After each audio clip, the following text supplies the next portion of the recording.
ओम शांति। प्यारे रूहानी भाई बहनों, आज 29 जनवरी 2026 की मुरली के मंथन में आपका एक बार फिर बहुत बहुत स्वागत है। ओम शांति। आज की मुरली तो सच में पढ़ते पढ़ते ही एक अलग दुनिया में ले गई। जी, बहुत गहरी। आज तो बाबा ने हम मीठे मीठे बच्चों को याद और पवित्रता के सागर में जैसे एक बहुत गहरी डुबकी लगवाई है। हाँ बिल्कुल, एक एक शब्द जैसे रूह को ताजगी से भर रहा है। सही कहा। तो चलिए आज बाबा की इन्हीं मधुर शिक्षाओं में और गहरे उतरते हैं और इस रूहानी नशे में स्थित होने का पुरुषार्थ करते हैं। जी बिल्कुल, शुरुआत करते हैं बाबा के आज के महावाक्य से। ये तो जैसे गागर में सागर है। हाँ, बताइए। बाबा कहते हैं, मीठे बच्चे अपने स्वीट बाप को याद करो तो तुम सतो प्रधान देवता बन जाएंगे।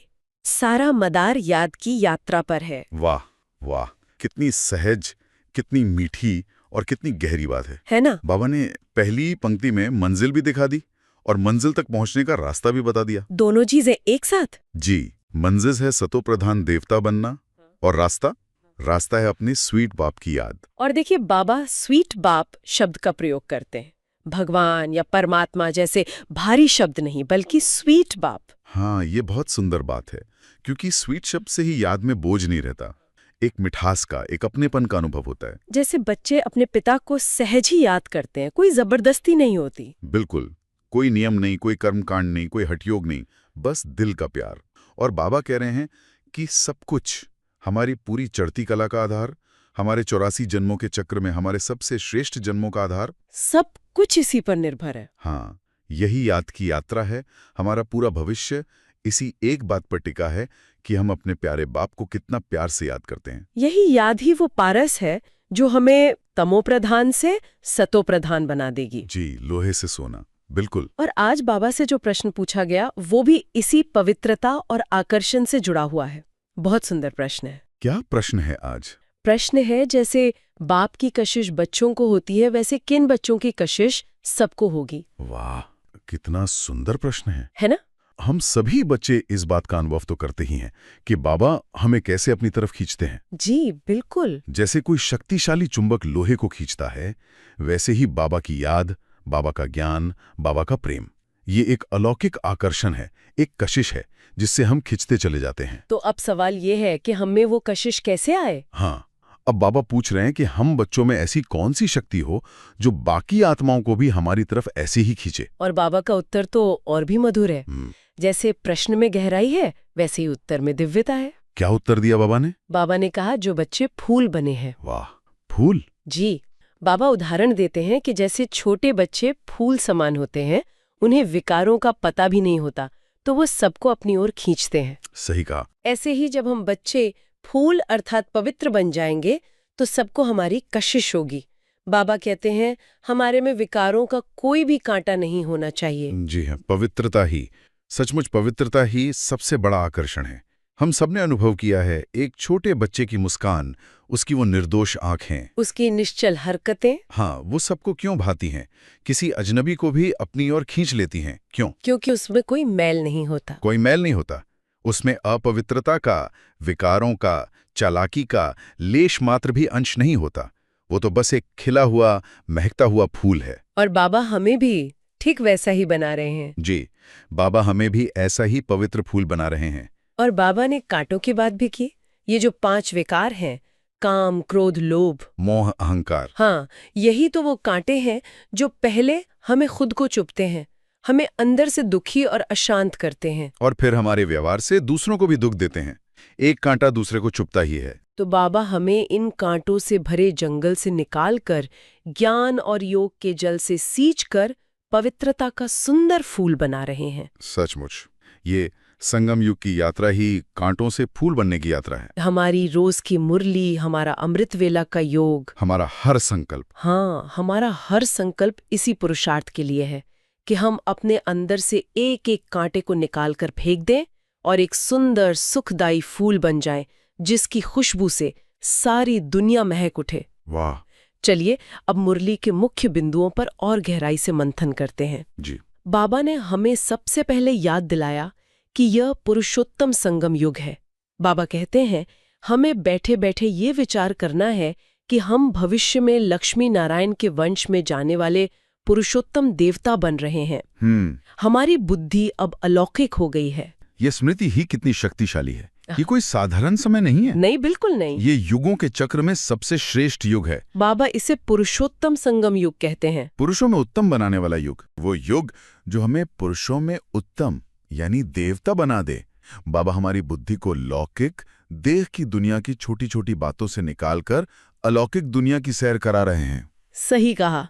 अब हम ये नहीं सोचते कि कल क्या खाना है या क्या पहनना है। वो बातें बहुत छोटी लगने लगती हैं। हाँ, हमारी बुद्धि में ये नशा रहता है कि हम भविष्य विश्व के मालिक लक्ष्मी नारायण बनने वाले हैं। और बाबा कहते हैं ये कोई कॉमन सत्संग नहीं है। जी, दुनिया में बहुत सत्संग होते हैं, बहुत ज्ञान की बातें होती है, लेकिन यहाँ तो हम स्वयं सत्य यानी शिव बाबा के संग में बैठे हैं। ये एहसासी रोंगटे खड़े कर देता है। जी, जिस एक परमात्मा को पाने के लिए भक्त इतनी साधनाएं करते हैं, जिसे सारी दुनिया ढूंढ रही है, वो भगवान हमारा शिक्षक, हमारा पिता, हमारा सद्गुरु बनकर हमें पढ़ा रहा है। ये हमारा कितना बड़ा सौभाग्य है। जी, और हमारी एम ऑब्जेक्ट वो कितनी श्रेष्ठ है। हाँ, दुनिया में लोग डॉक्टर, इंजीनियर, सीईओ बनने का लक्ष्य रखते हैं, और हम आत्माएं, हम सीधे मनुष्य से नारायण और साधारण नारी से लक्ष्मी बनने का लक्ष्य रखती हैं। ये स्मृति मुझे लगता है दिन भर की छोटी मोटी बातों से ऊपर उठा देती है। बिल्कुल, ये स्मृति हमें कितनी खुशी और नशा दिलाती है। ये ज्ञान हमारी बुद्धि का ताला खोलकर उसे साधारण से असाधारण बना देता है। और इसी से जुड़ा अगला बिंदु है कि हमें पढ़ाने वाला स्वयं ऊंच से ऊंच भगवान है। वो हमें श्रेष्ठ कर्म सिखाकर मनुष्य से देवता बना रहे हैं। ये ज्ञान नई दुनिया के लिए है। सोचिए, जो इस पूरी सृष्टि का रचयिता है, वही हमें रचना के आदि मध्य अंत का रहस्य ऐसे समझा रहा है जैसे कोई कहानी सुना रहा हो, बहुत सहज रूप से। बाबा कहते हैं ये तो जैसे अभी कल की ही बात हो। कितनी सहज रूप से बाबा हमें 84 जन्मों की कहानी सुना देते हैं। ये ज्ञान किसी और मनुष्य की बुद्धि में है ही नहीं। बड़े बड़े विद्वान, पंडित और शास्त्रज्ञ भी इस रहस्य को नहीं जानते। सिर्फ हम बच्चों को ही ये सौभाग्य मिला है कि हम सीधे परम पिता से ये दिव्य ज्ञान सुन रहे हैं। और बाबा एक बहुत मीठी बात कहते हैं कि पढ़ाने वाला टीचर जरूर पढ़ने वाले स्टूडेंट से होशियार होगा। जी, हमारा शिक्षक तो ज्ञान का सागर है। जी, और वो हमें सिर्फ किताबी ज्ञान नहीं दे रहे हैं। नहीं, वो हमें श्रेष्ठ कर्म करना सिखा रहे हैं। वो हमें ऐसा गढ़ रहे हैं कि हम भविष्य नई दुनिया यानी सतयुग के लायक बन जाएं। हमारा हर कर्म दिव्य और श्रेष्ठ हो। सही कहा।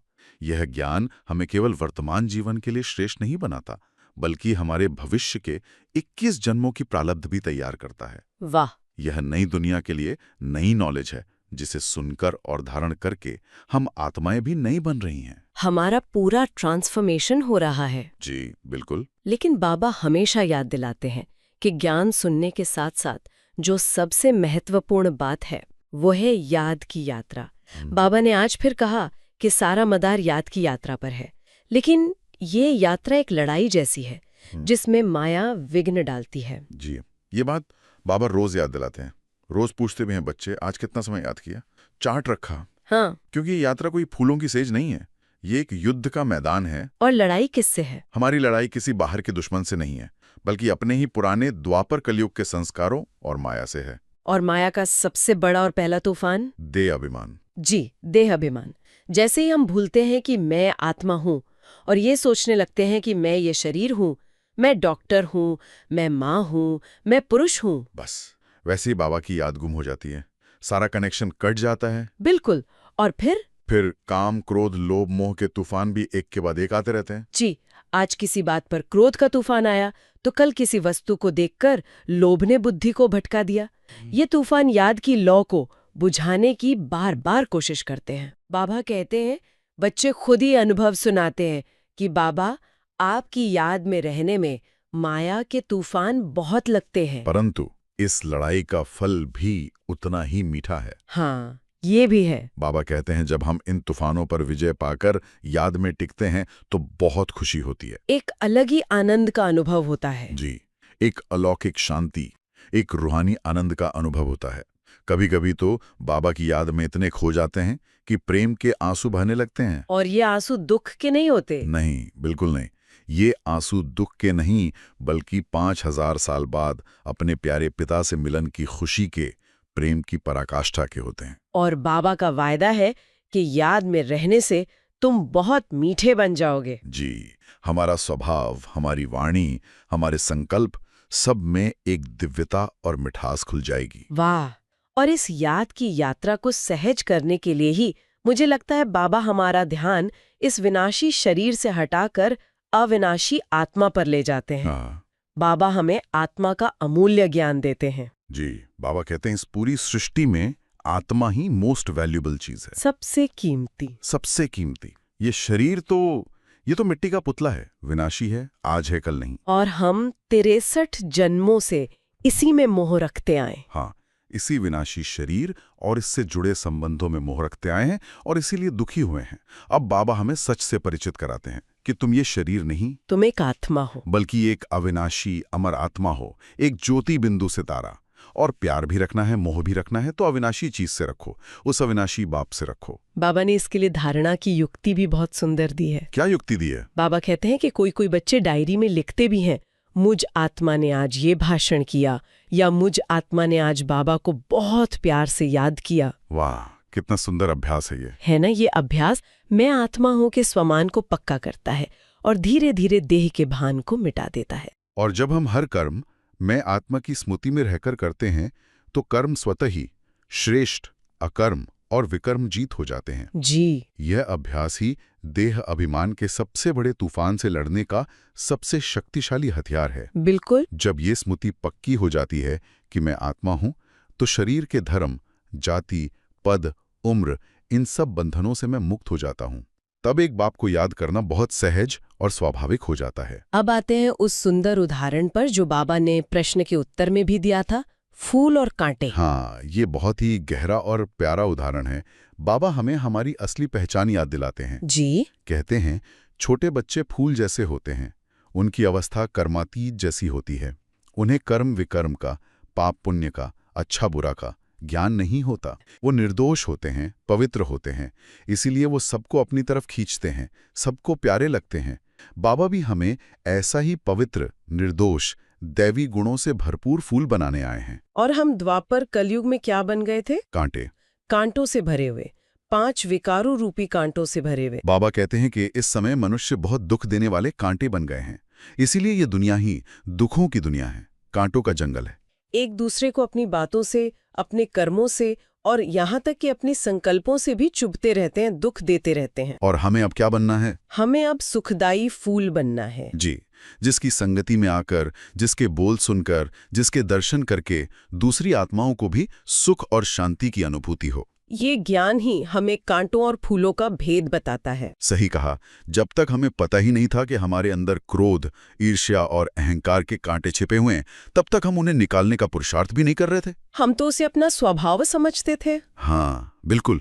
अब बाबा ने हमें ज्ञान का दर्पण दिया है, जिसमें हम अपने आप को रोज देख सकते हैं और अपने अंदर के एक एक कांटे को योग अग्नि से भस्म करके पवित्रता का सुंदर फूल बन सकते हैं। इसके बाद बाबा ने हमें ड्रामा का बहुत गहरा राज समझाया। बाबा कहते हैं कि ड्रामा की अटल नोंद है। 5000 वर्ष की पूरी एक्टिविटी का रिकॉर्ड हर आत्मा रूपी छोटी सी चिप में भरा हुआ है, जो बदल नहीं सकता। यह ज्ञान तो जैसे हमें हर परिस्थिति में अचल अडोल बनाने वाली संजीवनी बूटी है ना? जब हमें ये निश्चय हो जाता है कि जो कुछ भी मेरे जीवन में हो रहा है, अच्छा या बुरा, वो इस बेहद के ड्रामा में पहले से ही निश्चित है और मेरे कल्याण के लिए है, तो क्यों और क्या के प्रश्नों से हम मुक्त हो जाते हैं। चिंता, भय, शोक, पश्चाताप, ये सब समाप्त हो जाते हैं। जी, बाबा कहते हैं कि हर आत्मा में अपना अपना पाठ भरा हुआ है, जो कभी बदल नहीं सकता। यह ज्ञान हमें साक्षी होकर हर दृश्य को देखने की शक्ति देता है, चाहे सुख का सीन हो या दुख का। हाँ, हम जानते हैं कि यह ड्रामा का एक सीन है जो अभी बीत जाएगा। यह हमें हर परिस्थिति में संभाव में स्थित रखता है। हम एक्टर हैं और ये दुनिया एक स्टेज है, बस अपना पार्ट बजाते चलो, क्योंकि जो कर्म हम आज कर रहे हैं वही हम हर 5000 साल बाद करते रहेंगे। तो क्यों ना हम अपना हर संकल्प, हर बोल और हर कर्म इतना श्रेष्ठ बनाएं कि हमें हर कल्प उसकी प्रारब्ध भी श्रेष्ठ ही मिले। बिल्कुल, ये ड्रामा का ज्ञान हमें जिम्मेदार बनाता है, लापरवाह नहीं।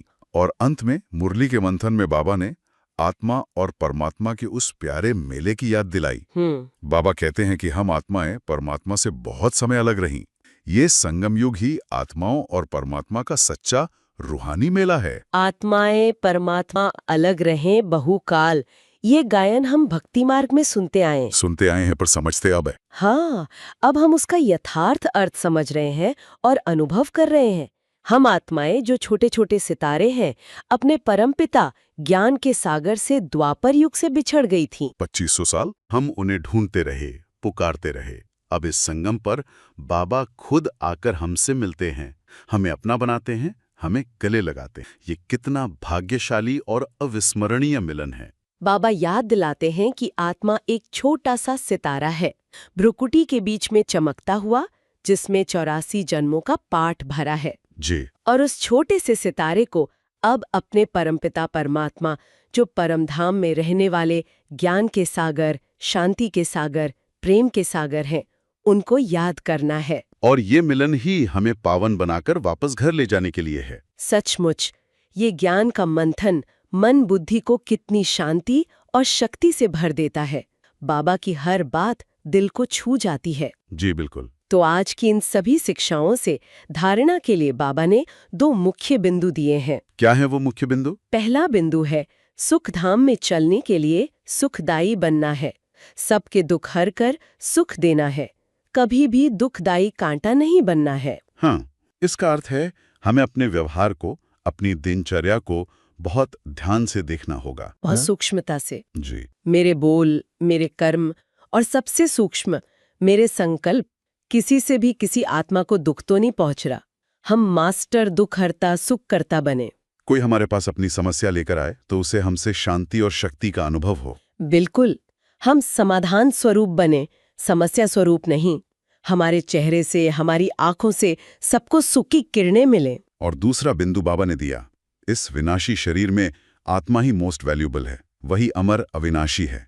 इसलिए अविनाशी चीज से प्यार रखना है, देह का भान मिटा देना है। सारा पुरुषार्थ, सारा का सारा पुरुषार्थ इसी एक बिंदु पर टिका है, मैं आत्मा हूँ। जी। जब ये स्मृति पक्की हो जाती है तो बाकी सब कुछ सहज हो जाता है। देह का भान ही सारे दुखों, सारे विकारों की जड़ है। इसी से सब कुछ शुरू होता है। हाँ, जब हम खुद को अविनाशी आत्मा समझते हैं तो हमारा प्यार भी अविनाशी बाप से, अविनाशी ज्ञान से और अविनाशी घर से होना चाहिए, न कि इन विनाशी शरीरों और वस्तुओं से। ये वैराग्य की भावना स्वतः ही हमें हल्का और योगी बना देती है। जी बिल्कुल। आज बाबा का वरदान भी इन्हीं शिक्षाओं से जुड़ा हुआ है और बहुत शक्तिशाली है। क्या वरदान है बाबा का? बाबा कहते हैं, अपने अनादि आदि स्वरूप की स्मृति से निर्बंधन बनने और बनाने वाले मरजीवा भव। वाह वाह, कितना गहरा वरदान है। मरजीवा। मरजीवा अर्थात जीते जी मरना। हाँ, पर किससे मरना? अपनी पुरानी दुनिया से, अपने पुराने स्वभाव संस्कारों से, अपनी पुरानी आदतों से और इस शरीर के बंधनों से मरना। ये एक नया ईश्वरीय जन्म है जी। जिसमें हम देह के भान से मरकर आत्मिक स्मृति में जीते हैं। बाबा ने उदाहरण भी बहुत सुंदर दिया। बाबा कहते हैं, जैसे बाप इस शरीर रूपी लोन में आते हैं, कर्म करते हैं, लेकिन कर्म के बंधन में नहीं आते, वो निर्लेप रहते हैं। हाँ। ऐसे ही हम बच्चे भी इस शरीर में रहते हुए शरीर, स्वभाव और संस्कारों के बंधन से मुक्त बने। जब चाहें, जैसे चाहें वैसे अपने श्रेष्ठ संस्कारों को अपने कर्म में लाएं। और इसकी विधि भी बाबा ने वरदान में ही बता दी है। क्या है विधि? अपने अनादि और आदि स्वरूप की स्मृति में रहना। अनादि स्वरूप यानी हमारा मूल स्वरूप, परम धाम में आत्मा की शांत, पवित्र, शक्ति स्वरूप स्थिति। और आदि स्वरूप? और आदि स्वरूप यानी सतयुग का हमारा देव स्वरूप। जब हम इस ऊंची स्मृति में रहकर कर्म करते हैं तो हम स्वतः ही छोटे मोटे बंधनों से, मान अपमान से, हार जीत से ऊपर उठ जाते हैं। जी, ऊपर उठ जाते हैं। हम निर्बंधन बन जाते हैं और हमें देखकर औरों को भी बंधन मुक्त बनने की प्रेरणा मिलती है। हम एक चलता फिरता लाइट हाउस बन जाते हैं। बिल्कुल। और आज का स्लोगन भी इसी वरदान को और स्पष्ट करता है। स्लोगन है, याद की वृत्ति से वायुमंडल को पावरफुल बनाना, यही मनसा सेवा है। यह स्लोगन सीधा वरदान से जुड़ा हुआ है। जब हम मरजीवा बनकर निर्बंधन होंगे तभी हमारी याद की वृत्ति यानी हमारे मन की आंतरिक स्थिति, हाँ, वो पावरफुल होगी। अगर मन में ही कोई बंधन है, कोई लगाव है, किसी से कोई ईर्ष्या है, तो याद शक्तिशाली नहीं हो सकती। याद में बल नहीं आएगा। और जब हमारी वृत्ति शक्तिशाली और पवित्र होती है तो हमारे संकल्पों से जो वाइब्रेशंस, जो प्रकंपन फैलते हैं, वो पूरे वायुमंडल को सतो प्रदान बनाते हैं। ये सबसे श्रेष्ठ मनसा सेवा है। जी, जो हम कहीं भी बैठकर किसी भी परिस्थिति में कर सकते हैं। इसके लिए वाणी या कर्म में आने की भी आवश्यकता नहीं है। आज बाप दादा के अव्यक्त इशारे भी हमें इसी बंधन मुक्त अवस्था की ओर ले जा रहे हैं। जी, क्या इशारा है आज बाप दादा का? इशारा है, इस अव्यक्ति मास में बंधन मुक्त रह जीवन मुक्त स्थिति का अनुभव करो। वाह, बाप दादा ने बहुत गहराई से समझाया कि किसी भी प्रकार का लगाव, किसी भी प्रकार का, जी, चाहे वो किसी व्यक्ति से हो, किसी वस्तु से हो, संकल्प का हो, संबंध का हो या अपनी ही किसी विशेषता का हो, वो हमें बंधन में डाल देगा। ये बहुत सूक्ष्म बात है। कभी कभी हमें अपनी किसी खूबी का भी लगाव हो जाता है। हाँ, हो जाता है। जैसे मैं बहुत अच्छा भाषण करता हूँ, या मेरी बुद्धि बहुत तीव्र है, या मैं बहुत अच्छी सेवा करती हूँ। जी। बाप दादा कहते हैं ये मैं और मेरा का लगाव भी एक सूक्ष्म बंधन है। और ये हमें अशरीरी बनने, मतलब देह और देह की विशेषताओं से परे आत्म स्वरूप में टिकने नहीं देगा। और जब तक हम स्वयं लगाव मुक्त, बंधन मुक्त नहीं होंगे, तब तक हम विश्व की आत्माओं को मुक्ति, जीवन मुक्ति का वर्षा कैसे दिला सकेंगे? पहले स्वयं का कल्याण। जी, विश्व कल्याणकारी बनने के लिए पहले स्वयं कल्याण यानी स्वयं बंधन मुक्त बनना अनिवार्य है। तो आज की मुरली का पूरा सार ही है, एक बाप की मीठी याद की यात्रा द्वारा पवित्र फूल बनकर, हर प्रकार के बंधन से मुक्त होकर, अपनी रूहानी खुशबू से विश्व को महकाना। बहुत सुंदर। चलिए इसी स्मृति में स्थित होकर कुछ पल स्वमान का अभ्यास करते हैं। जी। आज की मुरली से मिले इन स्वमानों को हम सब मिलकर अपने मन में दोहराएं। मैं अपनी शांत और गहरी आवाज में कहूंगा और हर स्वमान के बाद कुछ सेकंड का मौन रखेंगे ताकि हम उस स्वरूप में स्थित हो सकें। जी बिल्कुल। मैं एक पवित्र फूल हूं जो सबको शांति और सुख की खुशबू देता हूं। मैं मास्टर दुख हरता, सुख करता आत्मा हूं। मैं याद की शक्तिशाली यात्रा पर रहने वाली विजयी आत्मा हूं। मैं निर्बंधन मर्जीवा आत्मा हूं। मैं भगवान की स्टूडेंट पुरुषोत्तम आत्मा हूं। ओम शांति। आज बाबा ने हमें याद की यात्रा का महत्व समझाकर देवता बनने का कितना सहज और श्रेष्ठ रास्ता दिखाया है। कांटों से फूल बनने की कला सिखाई है और हर बंधन से मुक्त होकर जीवन मुक्त स्थिति का अनुभव करने की गहरी प्रेरणा दी है। जी। यह सिर्फ सुनने और सुनाने का ज्ञान नहीं, बल्कि एक जीवन शैली है जिसे हमें अपने हर पल में, हर संकल्प में जीना है। अगर आज की इन महावाक्यों से किसी को कोई विशेष प्रेरणा मिली हो या कोई विशेष स्वमान का अनुभव हुआ हो, तो उसे अपने जीवन में धारण करें और दूसरों को भी अपनी श्रेष्ठ स्थिति द्वारा प्रेरित करें। जी। अपने विचार या अनुभव आप कमेंट में साझा कर सकते हैं ताकि अन्य आत्माओं को भी उससे शक्ति मिले। हर आत्मा का अनुभव दूसरी आत्मा के लिए प्रेरणा का स्रोत बनता है। याद रखें, हमारा हर शुभ संकल्प ही विश्व कल्याण की सबसे बड़ी सेवा है। ओम शांति।